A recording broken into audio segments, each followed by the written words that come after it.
ուզում ես նկարես, թե ուզում ես ձայնագրես։ Ինչ կասեք այն մասին, որ ձեր անձնական BMW Magnus-ի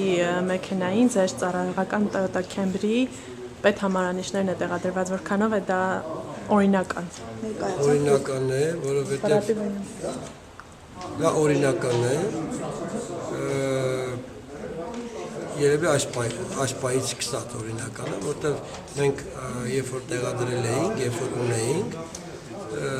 դրա համար արձանագրվել է եւ որոշակի տուգանքներ վճարվել է,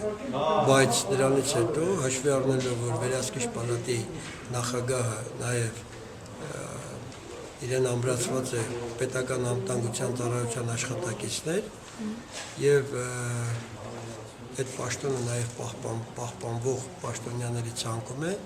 շատ հաճախ օպերատիվ աշխատանքները միայն իրենք են որոշում եւ տեղաշարժը եւ որոշ տեղեր գնալը գալը այսօր շատ բաներ դա ինձնից կախված չէ։ Այսինքն պաշտոնի չարաշահում չի եղել։ Ոչ։